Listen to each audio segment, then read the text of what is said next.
to start this presentation like I start every concert I sing. Usually this is backstage, but I'll share it with you. I love you, Lord, and I lift my voice to worship you. Oh, my soul, rejoice.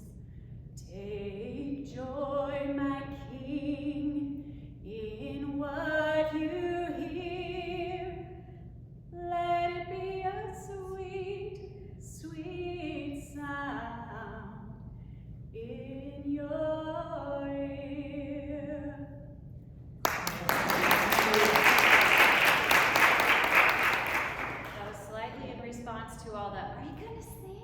And I was like, no. Well, okay, I guess I did. Thanks for coming.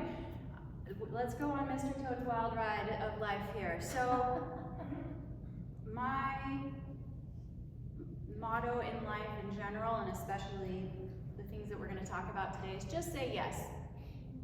So I'm going to start with a fun story of just say yes, and I'll fast forward.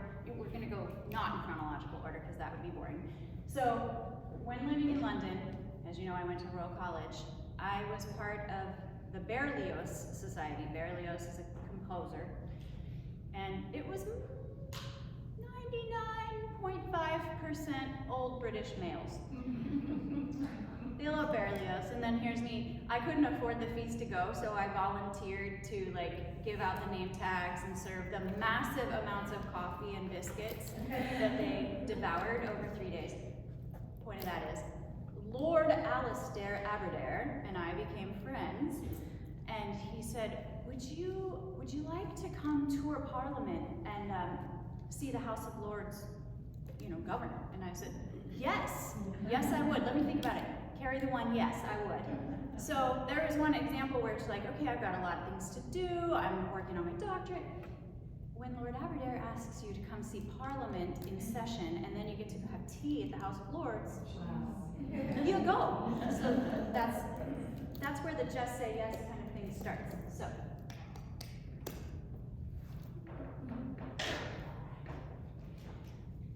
I have here my Bible. It is 30 years old this year. My sister gave this to me when I was in 8th grade. I had just converted, became Christian. And I had the church Bible that they hand you, from the pew. I had that, and I was praying back then, God, I really would like a Bible with a concordance. I'd love to have the red words. All of a sudden, my sister had mailed me a Bible, and there it is. So I've spent a tremendous amount of time reading this Bible. It's come with me everywhere that I can fit it in a backpack or a suitcase, and I write all over it. And it's really fun to look back at prayers that I wrote years ago and then go, oh, that was answered, and write how it was answered. I love that. A lot of a prayer about having Joseph everywhere in here. So one of my favorite verses that has led to where we're going is, then I heard the voice of the Lord saying, whom shall I send? And who will go for us? And I said, here I am, send me. And that's just say yes. Yes, absolutely, let's go. Okay, so, started. That's me in 1st grade. my sister, same sister of the Bible, is like, here, I found all these pictures.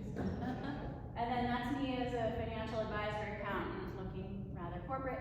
And then those are not my parents. The man is my high school choir teacher, Don Baggett.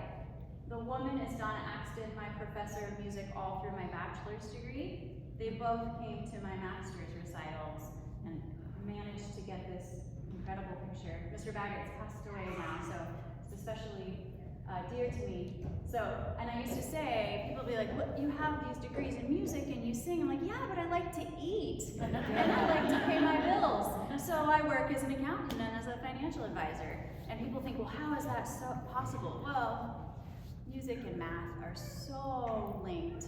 And the poise and the presentation you get from being a professional singer allows you to present to clients and explain things and break it down. Same as music, you take this huge piece and you have to break it down into every 16th note that you sing. You can do the same thing with a financial plan or a tax return. It's all the same skills. So I say that to say, you will hear me tell your children and grandchildren, I don't care what degree you get, just get a degree. You don't know where your life will lead. Just go to college, get the higher learning, be curious, be open. It'll lead places. So, suit by day, gown by night. And then came the crossroads. And Eileen, your word was perfect. How am I going to spend the years of my life? And I quote Catherine Allsbach on that one. We were talking about the presentation. I was like, I don't know how to word it. She said, how am I going to spend the years of my life? Well, there you go. So this crossroads, I was 32, full-time gig in accounting, had gotten my master's degree in music, singing here and there, you know, but tax season really does a number on, well, Easter singing for sure, and a lot of Christmas time too. And not to mention, as much as I loved my coworkers, I worked in an all-women CPA firm. It was amazing. There was no drama. I would crawl across hot coals for those women.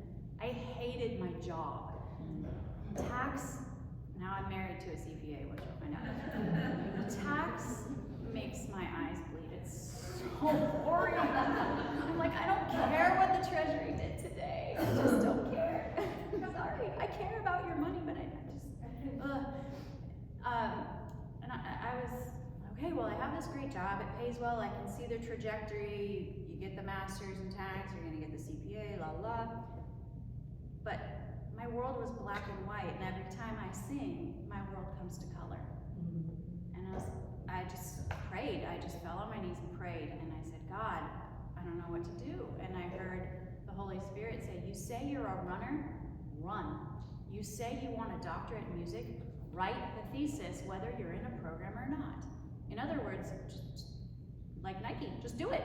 Get on with it already. Do you think that I placed these things in your heart for nothing? If you can't shut them off and they don't go away, they're for me. So I started going to the library in downtown Sacramento and pulling out every musicology book they had, which were not that many. It's okay, especially about French opera, because there's not that much about it. And I found this article by David Charlton, and I thought, oh, I've always loved, you know David Charlton? Yeah, of course you do. Of course you do. And I wrote to him, and he was at Surrey at the time. Yeah. And he said, oh, Tamara, I would love to help you, but I've just retired. Let me forward this to my successor. She spent 45 minutes on the phone with me on Skype trying to help me develop a doctoral project. And we get through this Skype, she's in Surrey and I'm in Sacramento, and she says, that's a red herring, I think you go this way. And she said at the end, I love what we've developed. The only issue is this isn't my specialty. I need to send you to my friend Amanda at the Royal College of Music in London. Let me give the warm handoff to that. I said, oh, okay, thinking, there went that. She emails me back this same night and said, Tamara, you must apply in haste. The deadline is imminent, which meant the next day. And it's tax season. This is late February, early March. I'm like, how am I going to get an entire doctoral application ready in one day? Keeping in mind, they're 8 hours ahead. So it wasn't until like midnight the next night, and I had to get a full writing sample, write a personal statement, you name it. I got the application in, by the grace of God.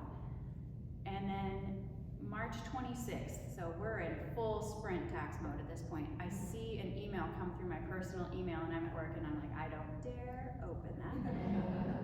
That's gonna really take me off my game. So I get home that night, open the email. Congratulations, you've been, you're coming to the Royal College of Music on the doctoral program. And I thought, all that's left is everything. Okay, so this leads to the next slide. Maybe, there we go. Laura, does that look familiar? It certainly does. So this is my friend Laura from Mozambique. She lives in San Diego now, but this is painted on the door at the short-term missionary center in Mozambique. And it's a Heidi Baker mantra. There is always enough.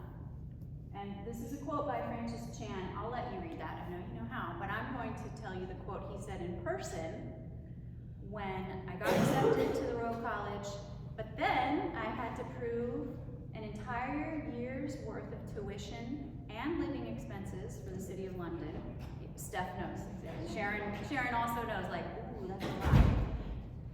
I had 5 weeks to prove it for my visa, and it had to be in cash. It couldn't be credit lines. It couldn't be my retirement funds. It had to be cold, hard bank account. Couldn't be investments. It had to be straight liquid assets. And I thought, I'm sunk. This is impossible. This is impossible. I can't do this.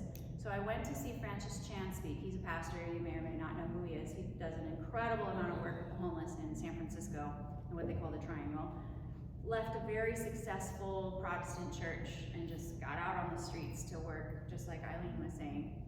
And just like you were saying, Steph, he realized the indifference.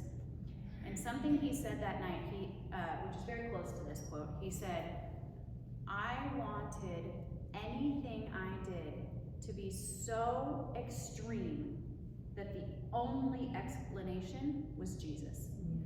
And I said, yes and amen to that, Lord. I don't want this to be of me or my own power. Anything I do, I want it to be. Clearly it had to be Jesus. So, in 5 weeks, so I had to prove, now keep in mind, I was just an accountant, you know. Yes, I had a retirement fund, but you know, you don't just sit around with a ton of cash. Single woman in your early 30s. In 5 weeks, I had all the money I needed for my visa. Wow. I didn't have to sell plasma or anything. It was amazing. I considered it. It turned out I had 16 weeks of overtime banked at my office. And my bosses, I went to them and said, like, okay, here's what do I do?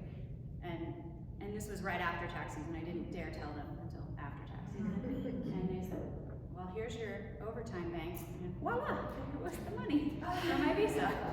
So there were just, I won't even regale you with all those stories, but there is no explanation to that the numbers don't add up, and I'm an accountant. I had already just cashed out 3 weeks. That math doesn't work, that I had 16 weeks of overtime. We're just gonna say, okay, thanks God. So, I sold everything I owned, my house, my car, everything. Stored some boxes at my brother's house, and I moved to London with a backpack. Never been there before. I'd sort of been there. I had a layover and went to Windsor Castle once in high school. And my sister helped me. She came for 10 days. And you know what the funny part is now? I moved with a backpack and I spent loads of money to ship 5 boxes of music books. That was like the dumbest choice I've ever made. I went to the Royal College of Music. Any piece of music I have is in their library or online for free, but you know, your things, right? Your Bible, whatever. So, let me explain this hair tie picture, because you're like, what is this? Okay, high anxiety person admitting it right now. Definitely someone's like, I don't see the plan. I'm a financial planner. I like the plan. I'm a musician who likes to know the last measure. While I still lived in Sacramento, I realized that all the money I had was all the money I had, because I couldn't work in the UK. They don't give you a work permit unless you work on campus, which is minimum wage. I think at the time I made £7.50 an hour. It's not exactly going to cover London costs. So I was very, very, very tight with all my money, and I remember looking for a hair tie to go work out, and I couldn't find one. And I was at the 99-cent store later, and I thought, Lord, I know I have hair ties. I do not want to spend 99 cents on these hair ties. Every dollar I have is all the dollars I have. And I got home, and I found a hair tie sitting in the middle of my living room. I was like, okay, thanks, appreciate that. Because he knew my fear and anxiety. He knew I was white-knuckling my way through this. He's like, don't worry, I've got hair ties. It became a thing. Everywhere I went in London, it still happens today. I found hair ties. Every time an anxious thought, I run a lot. You guys know that. I run a lot. Every time I was out running and I'm like, oh God, I don't know what to do about this, hair tie. I was like, I'm gonna pick these up because this is gonna be, I mean, gross, I get it, but you wear gloves in London every day, it's cold. So I picked them up and started collecting hair ties that first year to just say, this is every time God was faithful. This is every time God was faithful. And so that was the first year I sent Christmas cards back to the States. I cleaned all the hair ties and I sent a hair tie in every Christmas card to say, God is faithful. He's got hair ties. Don't worry about it. Everything you can worry about, He's got it. Those are all the real hair ties that you found? Yeah. Oh my gosh. That was just Wow. Christmas, so like 3 months worth, maybe 4 months worth. I don't know. Yeah, it was intense. Okay, see the Morgan Stanley logo? My bucket list, my to-do list. You know, they teach you, you write your goals. So I was 24 when I wrote this list.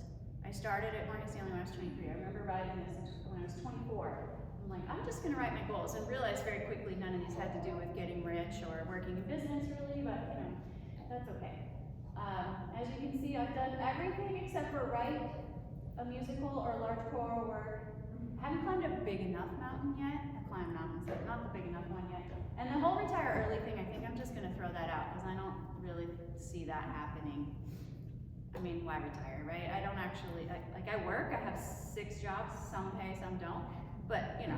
So I had this in my Bible for years and years, and I was like, oh wow, okay, we stayed on track. That's me on the steps of the Royal College of Music the day I got my doctorate. That is the Royal College of Music. Steph knows, it's right beside Ken, Sharon knows. So the cool part about that is, it's exactly facing the Royal Albert Hall. So every day, I would run from halls, not every day, some days I didn't. Most days I would run from halls or ride my bike through Hyde Park, run down the steps of the Royal Albert Hall and into school. And those are those days where you just go, you're kidding me, right? This is not my life. This is not my life. So, okay, then all of a sudden, that call to go on extended mission, I lived in another country, just came. And I remembered Heidi Baker, and I thought, for spring break, I want to go work with Heidi Baker. And this verse, I've always been called the orphans, always, always, always.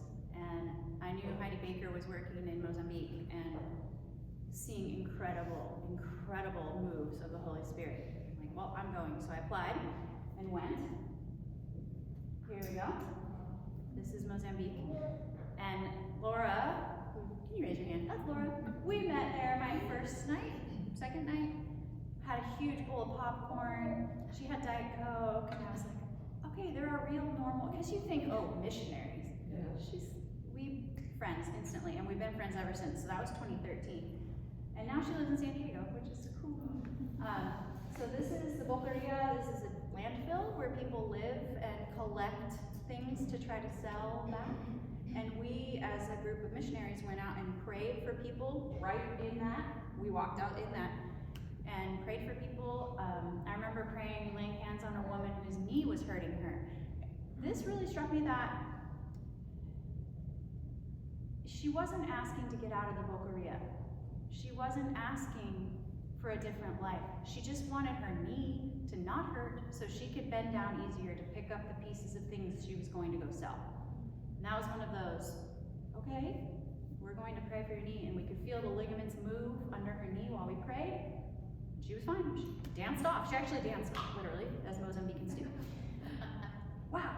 Same day, we were serving bread to children after we did a church service. They've actually built a small chapel in the Boqueria.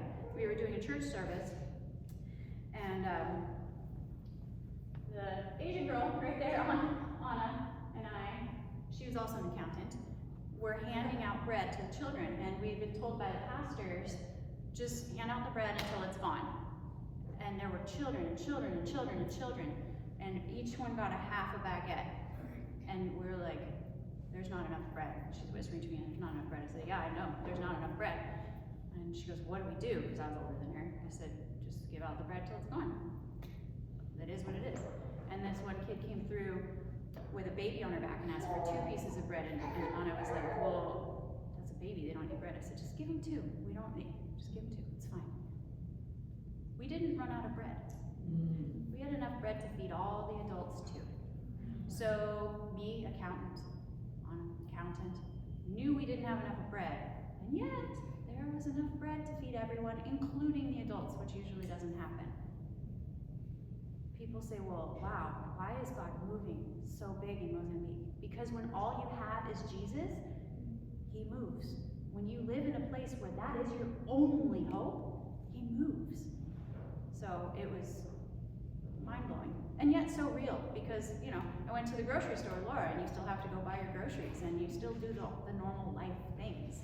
So it's this pacing yourself, right?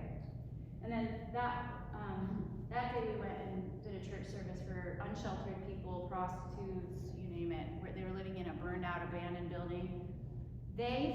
Those people threw a birthday party for one of our pastors.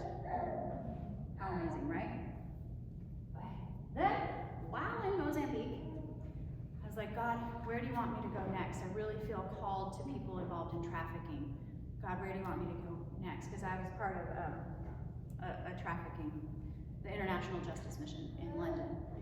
And a bus drove by in Mozambique that said fly to Bangkok. And I was like, well, that's weird.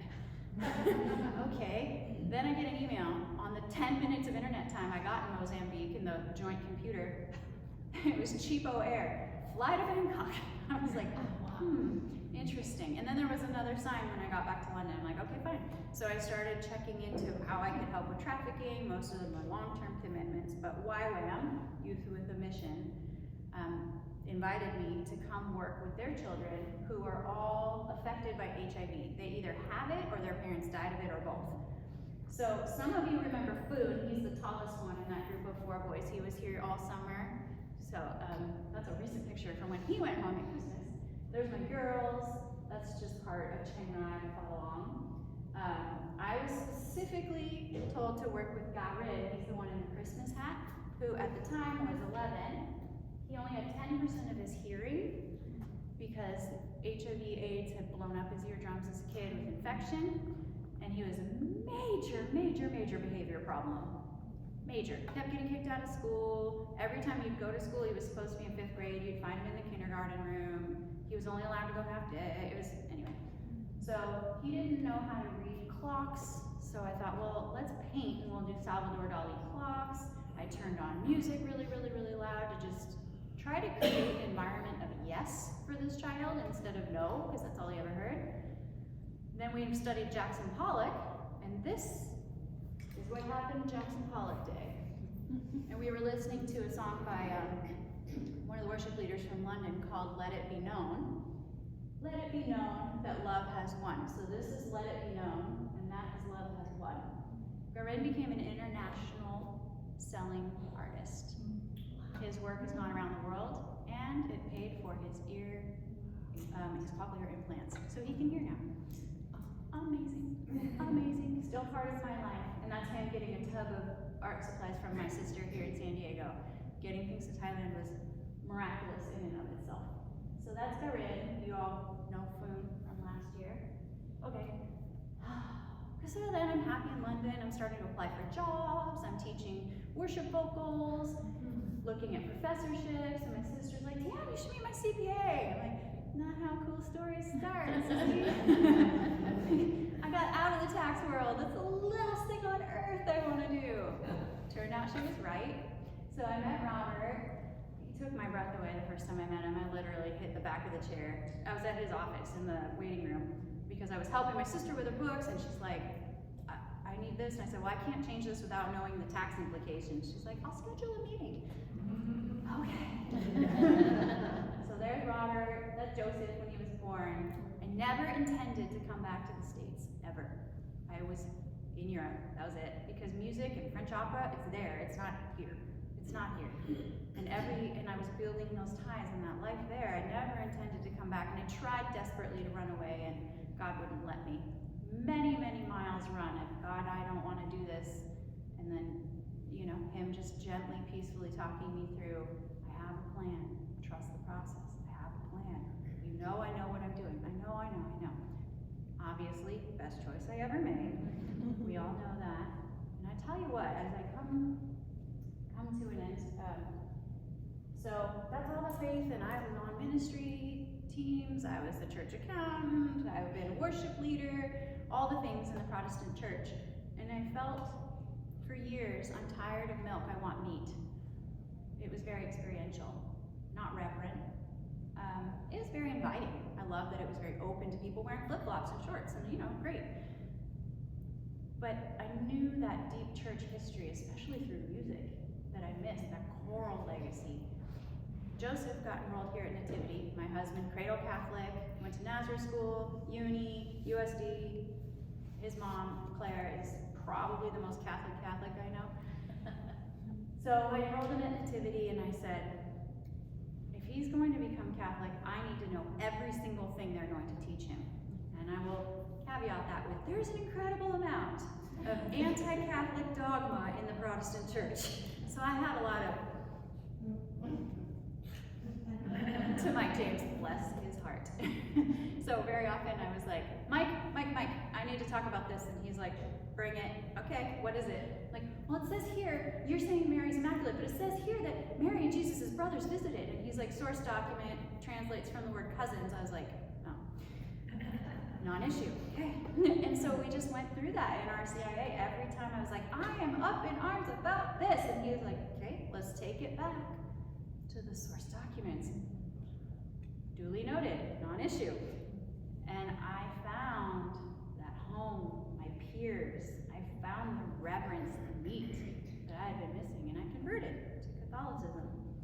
And I'm so happy to be here. Thank you so much. And I see the place for all of this. And I just imagine Jesus in heaven kind of giggling over our sibling rivalry, is kind of what I call it, between the doctrines down here of like, yes, some of this is important, but is it worth splitting a church over? No. Is it worth making somebody feel like they don't belong? No. God moves. God will move wherever he's invited to move.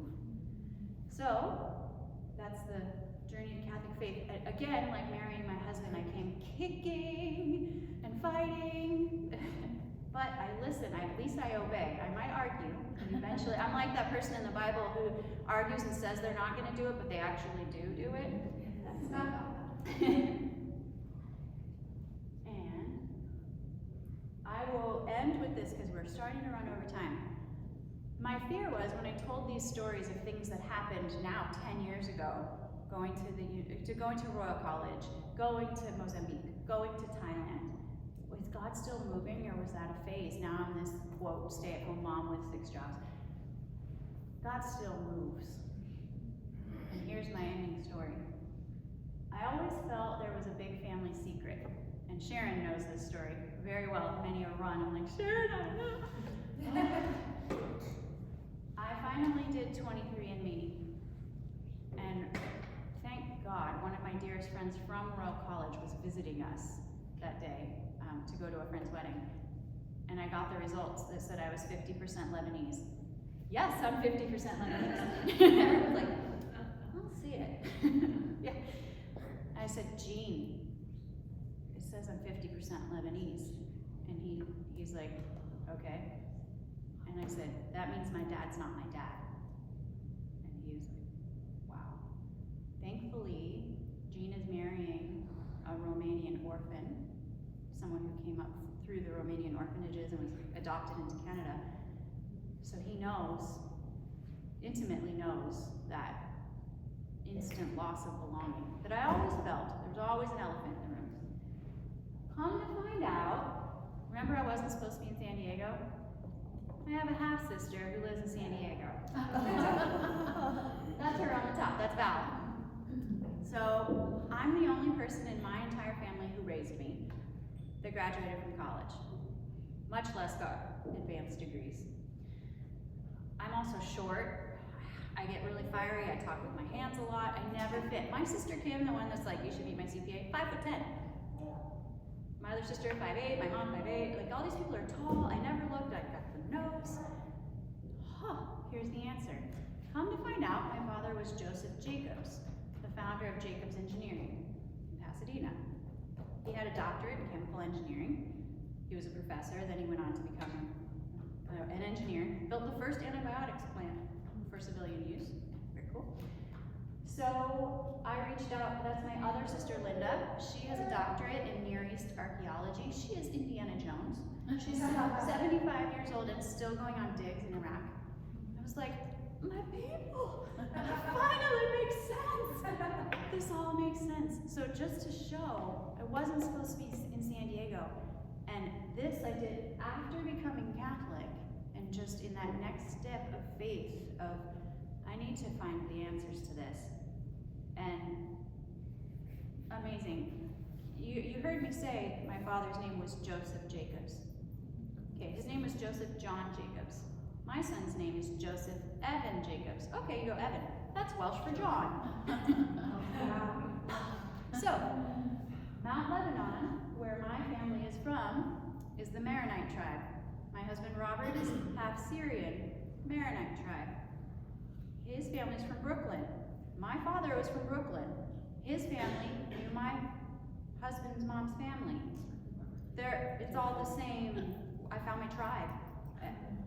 And we just, my husband does the taxes for a nonprofit, or the tax return, for a nonprofit group that we're big involved in, and donors, and Sharon works for, that my third half sister, who's passed away, worked for and gave her entire estate to when she passed away.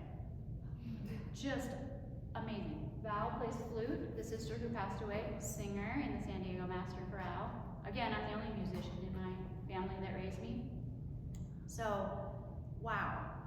I have a whole new family. Joseph now has a 5 and 3-year-old cousin that live right here in LA. I got an entire family, so now it makes sense. I'm gonna tie it all together in case you didn't already. Why did I have a heart for orphans? Because I was one, essentially. The man who raised me, I thanked him, of course. I said, I honor and respect you. That was a hard choice to make, to let me be born. I said, thank you for letting me be born. I could have been aborted. I was after Roe versus Wade. And here I am. Warts and all, I'm here. But wow, just to have that moment. And I called Sissy, I texted her, Kim, my sister Kim. I texted her, I said, Sissy, when you're alone, can you call me about 23andMe? Send, phone rings. I said, Sissy, Dad's not my dad. And she said, yeah, Tam, I've known since before you were born.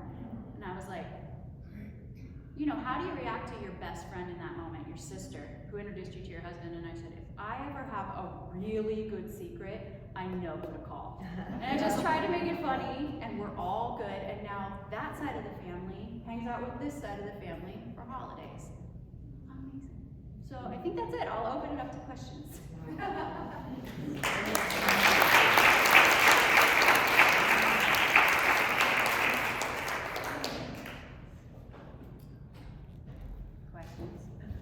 I just have tears. I don't know.